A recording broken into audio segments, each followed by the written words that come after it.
Hi friends, ഓണമൊക്കെ ഇങ്ങ് അടുത്തെത്തി. അപ്പോൾ നമുക്ക് സദ്യയിൽ വിളമ്പുന്ന മസാലക്കറി എങ്ങനെയാണ് പ്രിപ്പയർ ചെയ്യുന്നതെന്നുള്ളതൊന്ന് നോക്കാം. നമ്മുടെ തൃശ്ശൂർ ഭാഗത്തൊക്കെ മസ്റ്റായിട്ടും വിളമ്പുന്ന ഒരു കൂട്ടം കറികളിലൊന്നാണ് ഈ മസാലക്കറി ഇട്ട. എനിക്ക് വലിയ ഇഷ്ടമാണ് ഈ മസാലക്കറി സദ്യയിൽ കഴിക്കാനായിട്ട്. അതിനു വേണ്ടിയിട്ട് നമ്മൾ എടുത്തു വെച്ചിട്ടുള്ളത് ഉരുളക്കിഴങ്ങ്, 3 വലിയ ഉരുളക്കിഴങ്ങ് ഇതുപോലെ ഇത്തിരി വലിയ കഷ്ണങ്ങളാക്കി തന്നെ ഞാൻ ഇവിടെ മുറിച്ച് വെച്ചിട്ടുണ്ട്. പിന്നെ ഗ്രീൻ പീസ്, ഫ്രഷ് ഗ്രീൻ പീസാണ് ഇപ്പോൾ ഞാൻ എടുത്തു വെച്ചിട്ടുള്ളത്.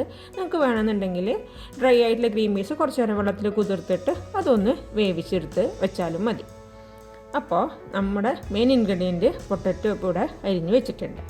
ഇത് കൂടാതെ നമുക്കിതിലേക്ക് വേണ്ടത് 2 മീഡിയം സൈസുള്ള സവാള ഇതുപോലെ അരിഞ്ഞെടുക്കണം, ഒരു ചെറിയ കഷ്ണം ഇഞ്ചി ചതച്ചെടുക്കണം, 2 പച്ചമുളകും നമ്മളിതുപോലെ നെടുകെ കീറി വെക്കുക, കുറച്ച് വെളുത്തുള്ളി ചതച്ചെടുക്കുക, കറിവേപ്പില വേണം, തക്കാളി വേണം. തക്കാളി വളരെ കുറച്ച് മതി ഇതിലേക്ക്. അപ്പോൾ ഒരു ചെറിയ തക്കാളി നമ്മൾ നല്ല പഴുത്ത തക്കാളി നോക്കിയിട്ട് എടുക്കാനായിട്ട് ശ്രദ്ധിക്കണം.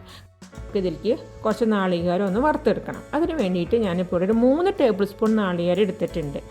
ഇതിലേക്ക് അധികം നാളികേരം നമ്മൾ ചേർക്കില്ല, 3 ടേബിൾ സ്പൂൺ നാളികേരം തന്നെ നമ്മൾ ഇതിലേക്ക് എടുത്താൽ മതി. പിന്നെ കുറച്ച് ചെറിയുള്ളി എടുത്തിട്ടുണ്ട്, പെരിഞ്ജീരകം, നമ്മുടെ വലിയ ജീരകം ഉണ്ടല്ലോ, വലിയ ജീരകം അത് 1 ടേബിൾ സ്പൂണോളം ഞാനിപ്പോൾ ഇവിടെ ഇതിലേക്ക് വറുത്ത് ചേർക്കാൻ വേണ്ടിയിട്ട് നാളികേരത്തിൻ്റെ കൂടെ വെച്ചിട്ടുണ്ട്. ഇനി നമുക്കൊരു പാൻ വെക്കുക, അതിലേക്ക് നാളികേരവും ചെറിയുള്ളിയും പെരിഞ്ജീരകവും ചേർത്തിട്ട് ഒന്ന് നന്നായിട്ട് നമുക്ക് വറുത്തെടുക്കാം. നമ്മുടെ നാളികേരമൊക്കെ ഇപ്പോൾ നന്നായിട്ട് വറുത്ത് എടുത്തിട്ടുണ്ട്. ഈ ഒരു പരുവത്തിൽ വേണം നമ്മൾ വറുത്തെടുക്കാനായിട്ട് കേട്ടോ. ഇനി തീ ഓഫാക്കിയതിന് ശേഷം ഇതോടെ ഇരുന്നിട്ട് ചൂടാറിട്ടോ. നമുക്ക് നമ്മുടെ മസാലക്കറി ഉണ്ടാക്കാൻ വേണ്ടിയിട്ടുള്ളൊരു ചട്ടി വെച്ച് കൊടുക്കാം. ചട്ടിയോ അല്ലെങ്കിൽ പാനോ ഏതാ നിങ്ങൾക്ക് സൗകര്യം എന്ന് വെച്ച് കഴിഞ്ഞാൽ അതെടുക്കുക. അതിലേക്ക് കുറച്ച് വെളിച്ചെണ്ണയാണ് ഞാനിപ്പോൾ ഇവിടെ ഒഴിച്ചു കൊടുത്തിട്ടുള്ളത്. നമ്മൾ നാടൻ സാധനമല്ലേ ഉണ്ടാക്കുന്നത്.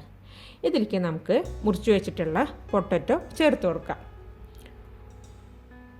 പൊട്ടറ്റോ ഗ്രീൻ പീസും ഞാനപ്പോൾ ഇതിലേക്ക് ഇട്ട് കൊടുത്തിട്ടുണ്ട്. ഇതിലേക്ക് കുറച്ച് മുളക് പൊടി നമുക്ക് ചേർത്ത് കൊടുക്കാം. എന്നിട്ട് ഇത് നമ്മൾ ഈ എണ്ണയിലിട്ടിട്ടൊന്ന് നന്നായിട്ട്, ആ വെളിച്ചെണ്ണയിലിട്ട് നന്നായിട്ടൊന്ന് നമ്മൾ വഴറ്റണം.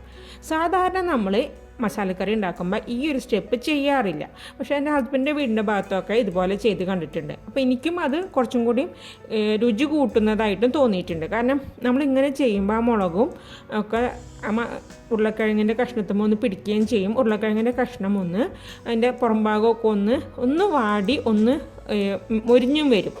അപ്പോൾ അതുകൊണ്ട് നമുക്കിത് കുറച്ചും കൂടി നമ്മുടെ ആ ഒരു മസാലക്കൂട്ടിൽ ആ ഉരുളക്കിഴങ്ങിന് നല്ല ടേസ്റ്റി ആക്കിയിട്ട് മാറ്റും. നമ്മുടെ പൊട്ടറ്റോക്ക് ഒന്ന് വാടി വന്നു കഴിഞ്ഞാൽ നമുക്കിതിലേക്ക് ഉപ്പ് ചേർത്ത് കൊടുക്കാം. അപ്പോൾ ഒരു ഹൈ ഫ്ലെയിമിലിട്ടിട്ട് നമ്മളൊരു 5 മിനിറ്റോളം ഇതുപോലെ നമ്മൾ ചെയ്തെടുക്കേണ്ടി വരും കേട്ടോ. അപ്പോൾ പൊട്ടറ്റോ ഒക്കെ നന്നായിട്ട് ഒന്ന് വാടി അതിൻ്റെ പുറം ഭാഗമൊക്കെ ഒന്ന് മൊരിഞ്ഞ് വന്നു കഴിഞ്ഞ് കഴിഞ്ഞാൽ, മൊരിയ മീൻസ് അതൊന്ന് നന്നായിട്ടൊന്ന് ഇതായി വന്നു കഴിഞ്ഞ് കഴിഞ്ഞാൽ നമുക്കിത് ഈ ചട്ടിയിൽ നിന്ന് എടുത്ത് മാറ്റാം.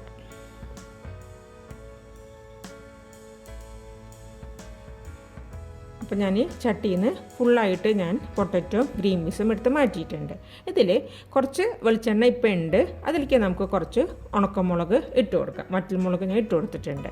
വെളിച്ചെണ്ണ ഇല്ലയെന്നുണ്ടെങ്കിൽ നിങ്ങൾക്ക് കുറച്ച് ഈ സമയത്ത് ഇതിലേക്ക് ഒഴിച്ച് കൊടുക്കണമെങ്കിൽ ഒഴിച്ച് കൊടുക്കാം കേട്ടോ. അപ്പോൾ വറ്റൽമുളക് ചേർത്ത് നന്നായിട്ടൊന്ന് മൂത്ത് വന്നു കഴിഞ്ഞാൽ നമ്മൾ അരിഞ്ഞു വെച്ചിട്ടുള്ള സവാളയും പച്ചമുളകും ഇഞ്ചി ചതച്ചതും വെളുത്തുള്ളി ചതച്ചതും നമ്മൾ ഈ ഒരു ഇതിലേക്ക് ഇട്ട് കൊടുക്കുകയാണ്. ഇനി ഇത് നന്നായിട്ടൊന്ന് നമുക്കൊന്ന് വഴറ്റിയെടുക്കാം. അങ്ങനെ ഡാർക്ക് ബ്രൗൺ ആക്കിയൊന്നും വഴറ്റിയെടുക്കണ്ട കേട്ടോ. സവാളയൊക്കെ ഒന്ന് നന്നായിട്ട് വാടി വന്ന് മതി. ഇനി സവാളയൊക്കെ നന്നായി വാടി വന്നു കഴിഞ്ഞ് കഴിഞ്ഞാൽ നമുക്കിതിലേക്ക് തക്കാളി ചേർത്ത് കൊടുക്കാം. ഈ തക്കാളി ഈ സവാളയായിട്ട് നന്നായിട്ട് യോജിക്കണം കേട്ടോ. അത് ഈ കറിയിൽ ശ്രദ്ധിക്കേണ്ട ഒരു കാര്യമാണ്. തക്കാളി ഇങ്ങനെ കഷ്ണങ്ങളായിട്ട് വിട്ട് കിടക്കാൻ പാടില്ല. തക്കാളി നന്നായിട്ട് യോജിക്കണം. അതുകൊണ്ടാണ് നല്ല പഴുത്ത തക്കാളി നോക്കിയിട്ട് എടുക്കാനായിട്ട് ഞാൻ പറഞ്ഞത്. അതുപോലെ തക്കാളിയുടെ ക്വാണ്ടിറ്റിയും വളരെ കുറവ് മതി നമുക്ക്. അപ്പോൾ അതെ, നമ്മുടെ സവാളയൊക്കെ തക്കാളിയൊക്കെ നന്നായിട്ട് വാടി യോജിച്ച് ആ ഒരു മസാല പ്രിപ്പയർ ആയിട്ടുണ്ട്. ഇനി നമുക്കിതിലേക്ക് പൊടികൾ ഇട്ട് കൊടുക്കാം. 1.5 ടേബിൾ സ്പൂണോളം മല്ലിപ്പൊടി ഞാനിപ്പോൾ ഇതിലേക്ക് ചേർത്ത് കൊടുക്കുന്നുണ്ട്. 3/4 ടേബിൾ സ്പൂണോളം മുളക് പൊടി, നമ്മൾ ഓൾറെഡി പച്ചമുളകും ചേർത്തിട്ടുണ്ട്. പിന്നെ പൊട്ടറ്റോ മസാലയിൽ മുളക് പൊടിയിൽ ഇട്ടിട്ടൊന്ന് നമ്മൾ വഴറ്റിയെടുത്തതാണ്. മഞ്ഞൾപ്പൊടി ചേർത്തു. ഒരു 3/4 ടീസ്പൂണോളം ഗരം മസാല, 1/2 ടീസ്പൂൺ കുരുമുളക് പൊടി. ഇത്രയും പൊടികൾ നമ്മൾ ചേർത്ത് കൊടുത്തിട്ട് ഇനി ഇത് നന്നായിട്ട് ഇട്ട് വഴറ്റണം.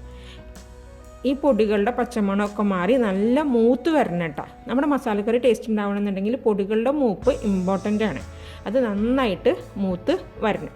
നന്നായി മൂത്ത് വന്ന് കഴിഞ്ഞ് കഴിഞ്ഞാൽ നമ്മൾ നേരത്തെ വാട്ടി വെച്ചിട്ടുള്ള നമ്മുടെ ആ ഒരു പൊട്ടറ്റോ ഉണ്ടല്ലോ അത് ഇതിലേക്ക് ചേർത്ത് കൊടുക്കുക.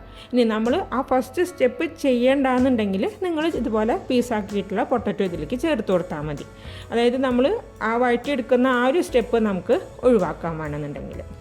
പക്ഷെ അത് ചെയ്ത് നോക്കൂ നിങ്ങൾ, നല്ല ടേസ്റ്റ് ഡിഫറൻസ് നിങ്ങൾക്ക് അതിൽ ഫീൽ ചെയ്യും. അപ്പോൾ പൊട്ടറ്റോ ഈ മസാലയൊക്കെ കൂടി ഞാൻ നന്നായിട്ട് ഒന്ന് മിക്സ് ആക്കിയിട്ടുണ്ട്. ഇനി നമുക്ക് ഇതിലേക്ക് കുറച്ച് വെള്ളം ഒഴിച്ച് കൊടുത്തിട്ട് ലോ ഫ്ലെയിമിലിട്ടതിന് ശേഷം ഈ പൊട്ടറ്റോ വേവിച്ചെടുക്കുക. കാരണം ഒരു പകുതി വേവല്ലേ നമ്മൾ നേരത്തെ ആക്കി എടുത്തിട്ടുള്ളൂ. അപ്പോൾ ബാക്കിയുള്ള വേവ് ഈ മസാലയിൽ കിടന്നിട്ട് പൊട്ടറ്റോ വേവണം. അപ്പോൾ നമുക്ക് ആവശ്യത്തിനുള്ള വെള്ളം ഇതിലേക്ക് ഒഴിച്ചു കൊടുക്കുക. എന്നിട്ട് നമ്മൾ ലോ ഫ്ലെയിമിലിട്ടിട്ട് പൊട്ടറ്റോ ഒന്ന് നമുക്കൊന്ന് വേവിച്ചെടുക്കണം. ഈ സമയം കൊണ്ട് നമുക്ക് നമ്മുടെ നാളികേരം വറുത്തെടുത്തതൊന്ന് നന്നായിട്ടൊന്ന് അരച്ചെടുക്കാം. അപ്പോൾ കുറച്ച് വെള്ളം കൂടി ഇതിലേക്ക് നമുക്ക് ചേർത്ത് കൊടുത്തിട്ട് അരച്ചെടുക്കാം കേട്ടോ. നല്ല ഫൈനായിട്ട് ആണ് ചിലർ അരച്ചെടുക്കുക, ചിലർ ഇങ്ങനെ തരിതരിപ്പായ രീതിയിലാണ് അരച്ചെടുക്കുക. ഞാനിപ്പോൾ ഇത് രണ്ടിൻ്റെയും മിഡിലായിട്ടുള്ള രീതിയിലാണ് ഞാനിപ്പോൾ അരച്ചെടുത്തിട്ടുള്ളത്. ഒരു 5 മിനിറ്റ് കഴിഞ്ഞിട്ടുണ്ട്. ഇപ്പോൾ നമ്മുടെ പൊട്ടറ്റോ ഒക്കെ നന്നായിട്ട് വെന്തിട്ടുണ്ടാവും. നമുക്കൊന്ന് ഇളക്കി നോക്കാം. അതെ, പൊട്ടറ്റോ ഒക്കെ ഒന്ന് നന്നായിട്ടൊന്ന് വെന്തിട്ടുണ്ട്.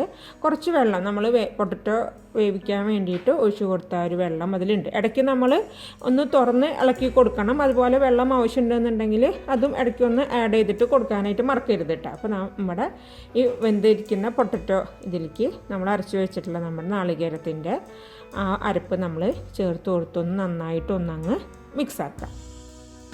അരപ്പ് ചേർത്ത് കൊടുത്ത ശേഷം നമ്മൾ ഫ്ലെയിം ഒന്ന് കൂട്ടിയിടുക. ഈ സമയത്ത് തന്നെ നമുക്കിതിൻ്റെ ഉപ്പും എരിവൊക്കെ ഒന്ന് നോക്കാം. ഉപ്പ് കുറവുണ്ടെങ്കിൽ ഉപ്പ് ചേർത്ത് കൊടുക്കാം. അതുപോലെ തന്നെ എരിവ് കുറവാണെന്നുണ്ടെങ്കിൽ കുരുമുളക് പൊടിയാണ് കേട്ടോ നമ്മൾ ചേർത്ത് കൊടുക്കേണ്ടത്. അപ്പോൾ ഞാൻ നന്നായിട്ട് ഫ്ലെയിം കൂട്ടിയിട്ട് ഇപ്പോൾ ദേ നന്നായിട്ട് തിളച്ച് വരുന്നുണ്ട്. അങ്ങനെ ഒരു 2 മിനിറ്റ് ഇതുപോലെ ഒന്ന് നമ്മൾ തിളച്ച് പിടിക്കണം. അത് കഴിഞ്ഞ് കഴിഞ്ഞാൽ നമുക്ക് ഇതിൻ്റെ ഫ്ലെയിം ഓഫാക്കണം. നമ്മൾ ചട്ടിയിലായതുകൊണ്ട് കുറച്ച് നേരം കൂടി ആ ഒരു തള ഇങ്ങനെ ഉണ്ടാവും. ലാസ്റ്റായിട്ട് നമുക്ക് ഇതിൻ്റെ മേലെ കുറച്ച് കറിവേപ്പില ഇട്ട് കൊടുക്കാം. ചിലർ ഇതിൻ്റെ മേലെ കുറച്ച് പച്ചവെളിച്ചെണ്ണ ഒഴിച്ചു കൊടുക്കാറുണ്ട്. നമ്മുടെ തൃശ്ശൂർ സ്പെഷ്യൽ മസാലക്കറി ഇവിടെ തയ്യാറായിട്ടുണ്ട്. തീർച്ചയായിട്ടും നിങ്ങൾ ഇതുവരെ ഇതുപോലെ ട്രൈ ചെയ്തിട്ടില്ലെന്നുണ്ടെങ്കിൽ ഈ ഓണത്തിന് സദ്യയ്ക്ക് ഇതുപോലെ ഒരു മസാലക്കറി നിങ്ങൾ തയ്യാറാക്കണം.